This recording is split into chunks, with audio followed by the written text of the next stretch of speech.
ఈ మధ్య కాలంలో మనం చూస్తున్నాము ఎన్టీవీ, ఏబిఎన్ మధ్య హోరాహోరీ వర్సెస్ నడుస్తుంది. దాంతో పాటు మంత్రుల స్కామ్‌లు బయటపట్టే విధంగా సో, ఛానెల్‌లు గూడా వ్యవహరిస్తున్నాయి మెయిన్ స్ట్రీమ్ మీడియా. సో, ఈ రకంగానే ఇప్పుడున్నటువంటి రాజకీయాలు అంతా గూడా వాటి మీదనే ఫోకస్ పెట్టినాయి.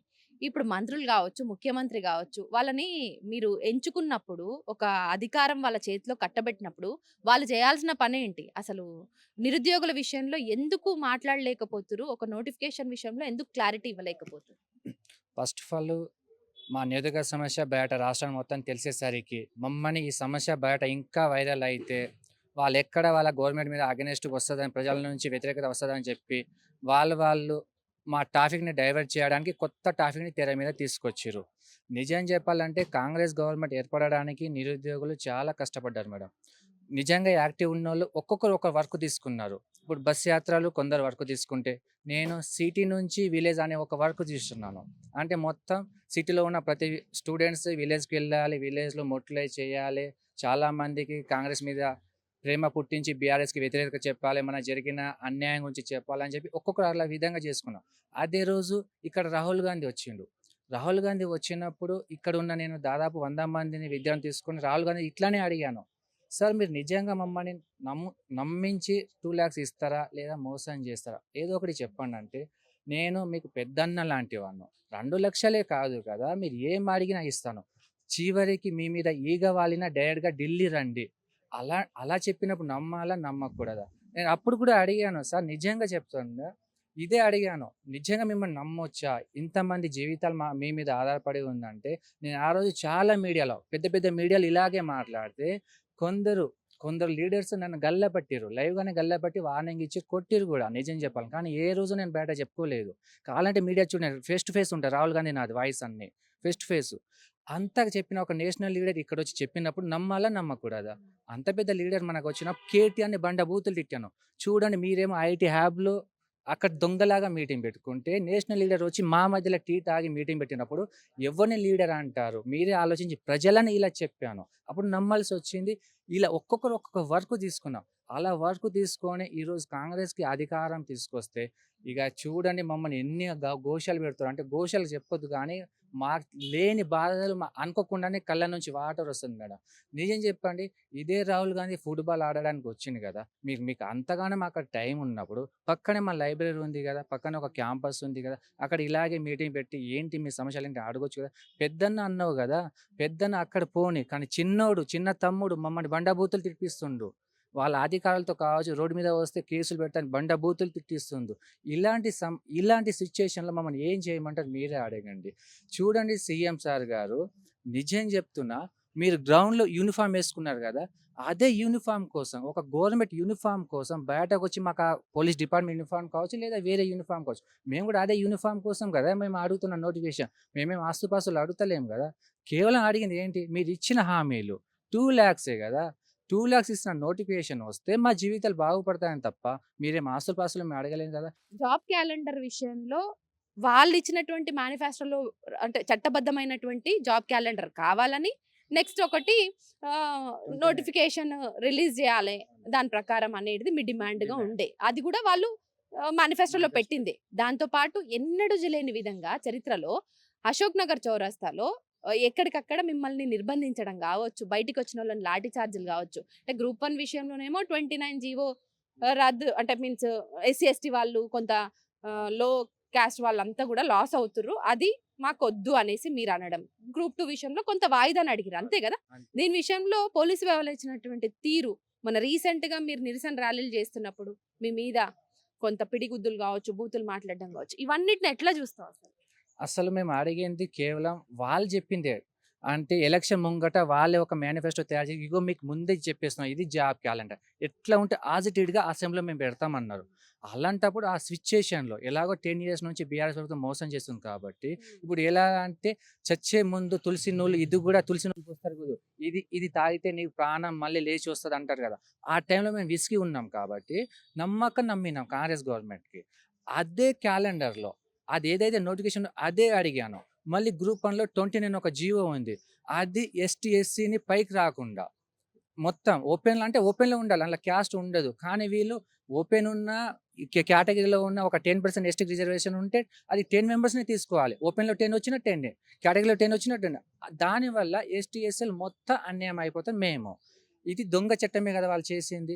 మళ్ళీ గ్రూప్ 2 వాళ్ళు ఏమన్నారంటే ఒకేసారి భారీ నోటిఫికేషన్ గత ప్రభుత్వం ఏదైతే ఉందో 700 పైచిలుకు నోటిఫికేషన్ అది రద్దు చేస్తాం. ఎందుకంటే కాంపిటీషన్ ఎక్కువుంది కాబట్టి చాలామంది సీనియర్స్ ఉంటారు కాబట్టి 1 మార్క్ 2 మార్కులో జాబ్ కోల్పోతారు కాబట్టి అదేదో పెద్దగొస్తే మీరు అందరూ వెళ్ళిపోతారు కదా!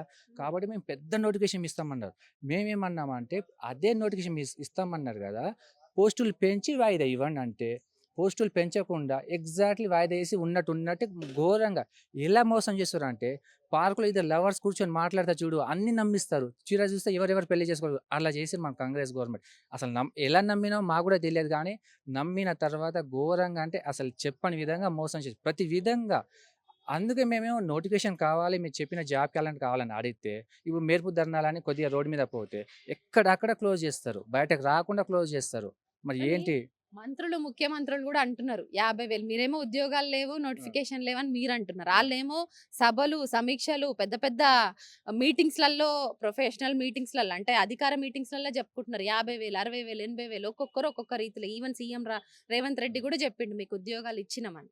సో, అసెంబ్లీలోనేమో ఇక గవర్నమెంట్ ఉద్యోగాల ఇచ్చే పరిస్థితి లేదు. ఆల్మోస్ట్ అన్ని ఫిల్ చేసినాం అన్నట్టు మంత్రి శ్రీధర్ బాబు మాట్లాడారు. ఇవన్నిటిని ఎట్లా చూస్తావు అసలు? అంటే మినిస్టర్లు ఈ రకంగా మాట్లాడడం ఏంటి? వాళ్ళ దగ్గర డాటా లేదంటావా? ఎక్కడెక్కడ ఏ దాంట్లల్లో ఎంత ఖాళీ ఉంది అవన్నీ? వాళ్ళు ఏమనుకుంటారంటే నిరుద్యోగులు లడ్డూలు అనుకుంటారు. వినాయక చవితి లడ్డూలు ఉంటాయి గదా! వేలం పాట వేస్తారు గదా! అలా వేలం పాట. ఒకరు 60,000 అంటారు. ఒకరు 70,000 అంటారు. ఇంకొకడు 75 అంటాడు. మొన్న ఇదే ప్రైవేట్ సినిమా హాల్‌కి సీఎం గారు వచ్చినప్పుడు 75,000 అన్నాడు. ఓహో! సీఎం నాకంటే ఎక్కువ అన్నాడా అని చెప్పి శ్రీధర్ బాబు 70 అనేటోడు మళ్ళీ నెక్స్ట్ మీటింగ్‌లో 75 అనేసిండు.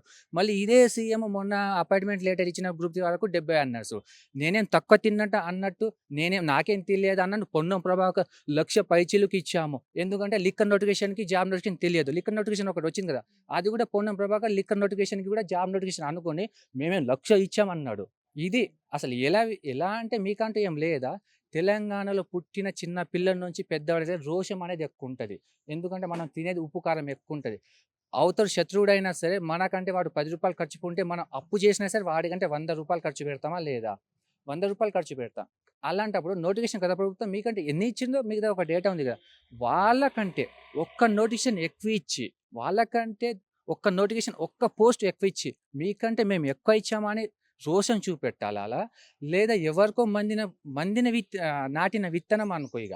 ఇప్పుడు మంది నాటిన విత్తనం నువ్వు నీళ్లు పోసినా, పెంచి పోసినా ఆ విత్తనం పేరే చెప్తారు. అంతే కదా! కాబట్టి గత ప్రభుత్వం ఇచ్చిన నోటిఫికేషన్‌ని మందిని పుట్టిన పిల్లలను నా పిల్ల అంటే కొద్దిగా కూడా సిగ్గు శరం అనిపిస్తలేదా? అనిపిస్తది కదా! ఎవరో పక్కన దారిన పోయి పిల్లని పెట్టుకొని ఇది నా కన్న కొడుకు అంటే పెళ్ళాం కూడా అసహించుకుంటది. చివరికి ఒక మన తెలంగాణ లాగాలో చెప్పాలంటే సొంత పెళ్ళాం కూడా అసహించుకుంటది. మరి మీకు ప్రతిసారి 70,000, 60,000, 80,000 నోటికి ఏది పడితే అది. నిజంగా సీఎం సార్‌కి 75,000కి 7,000కి డిఫరెంట్ తెలియదు. నిజంగా వేలలో మీకు సున్నాలు తెలియదు కదా! ఎందుకంటే మీకు తెలియదు కదా! ఫస్ట్ ఆఫ్ ఆల్ ట్రాన్సాక్షన్ వేరే పిఏ వాళ్ళు చేస్తుంటారు కాబట్టి మీకు తెలియదు. ఎందుకంటే డీఎస్‌లు కావచ్చు, వేరే ఇతర నోటిఫికేషన్ కావచ్చు అన్నీ కలుపుకుంటే 7,500. 7,500కి 75,000కి సున్నా డిఫరెంట్ తెలియదు కదా! వీడు ఇచ్చింది 7,500 దానికి 75,000 ఎందుకంటే సున్నా మీనింగ్ తెలిస్తేనే కదా! తెలియదు. కాబట్టి ఇష్టం వచ్చినట్టు వేలం పాట. మీకు నిజంగా సిగ్గు, శరం ఏమైనా తెలంగాణలో పౌరుషం ఉంటే తెలంగాణ పౌరుషం బిడ్డలాగా బతికితే వాళ్ళకంటే ఒక నోటిఫికేషన్ ఇచ్చి అప్పుడు చెప్పుకోండి గర్వంగా. ప్రతిసారి మేము ఇచ్చాము. అబద్ధాన్ని 1000 సార్లు చెప్తే నిజం అవుతుందా? ఏదో ఒక రోజు తెలిసిపోతది గదా! అది అబద్ధమే అని. అదైనా మీరు తెలుసుకోండి కొద్దిగా. Thank you Ravi. సో విన్నారు కదా, అంటే ఓపిక నశించింది. 2 సంవత్సరాలు దాటిపోయింది. కాంగ్రెస్ ప్రభుత్వం వీళ్ళకి ఇచ్చినటువంటి మాట, భరోసా, హామీ దాటవేస్తూ వాళ్ళు అబద్ధాలు చెప్తున్నటువంటి తీరు పట్ల వీళ్ళు అసహనం, నిరసనను వ్యక్తం చేస్తున్నటువంటి తీరు మనకు వీళ్ళ మాటల్లో కనబడుతుంది. సో ఎంత నిర్మానుష్యంగా ఉందంటే ఈరోజు సిటీ సెంట్రల్ లైబ్రరీ ఒక్కసారి మనం చూడొచ్చు. చాలా వరకు సైలెంట్గా ఉంది. యాక్చువల్గా ఏదైనా సరే మెరుపు ధర్నా ఇట్లాంటివి ఏదైనా చేసే ముందు సైలెంట్ ఉంటదంట తుఫాన్ వచ్చే ముందు కూడా. సో ఆ రకంగా ఇప్పుడు మనకు సిటీ సెంట్రల్ లైబ్రరీ అయితే కనిపిస్తుంది. సో ఇక్కడ ఉన్నటువంటి నిరుద్యోగులు ఎవరికి వాళ్ళుగా చదువుకుంటున్నటువంటి తీరు, అట్లాగే పండగ పెద్ద పండగ కదా సంక్రాంతి, చాలా మంది ఊర్లోకి వెళ్ళినటువంటి సిచ్యువేషన్ ఇక్కడ కనిపిస్తుంది. సో ఓవరాల్ గా మనం చూసుకుంటే మాత్రం సో ఈ రోజు ఏదైతే కవాత్ ర్యాలీ, నిరుద్యోగ ర్యాలీ కవాత్ అని ప్రకటించారో, పోలీసులు చెప్తున్నటువంటి తీరుకు ఇంకా కూడా ఓపిక పట్టి ఇని వాళ్ళకి సపోర్ట్ చేస్తూ ఈ రోజు కవాత్‌నైతే పోస్ట్‌పోన్ చేసుకున్నారు. కానీ ఇదే విషయంలో నిరుద్యోగులను లైట్ తీసుకుంటే మాత్రం మెరుపు ధర్న తప్పదు అని కూడా ఒక రకంగా ప్రభుత్వాన్ని హెచ్చరిస్తున్నటువంటి తీరు కూడా వీళ్ళ మాటల్లో కనబడుతుంది. ఈ నెల 4 అంటే వచ్చే నెల ఫిబ్రవరి 4వ తేదీన నిరుద్యోగుల మహా ధర్నా చేపడతామన్న ఒక ఇన్ఫర్మేషన్‌ని కూడా పాస్ చేసిర్రు. ఆ లోపు ఈ 15 రోజుల లోపు జిల్లాల పర్యటన నుండి జిల్లాల్లో ఉన్నటువంటి నిరుద్యోగుల్లో గవర్నమెంట్ చేసినటువంటి వైఫల్యాలన్నీ ఎండగడుతూ నిరుద్యోగుల విషయంలో ఎంత నిర్లక్ష్య వైఖరి, కాలయాపన చేస్తుందో ఇవన్నీ కూడా వాళ్ళకి పిన్ టు పిన్ చెప్పే విధంగా వాళ్ళ కార్యాచరణ ఉంటుంది. ఆ తర్వాత మహాధర్నా చేపడతామన్న ఒక ఇన్ఫర్మేషన్‌ని కూడా పాస్ చేస్తున్నారు.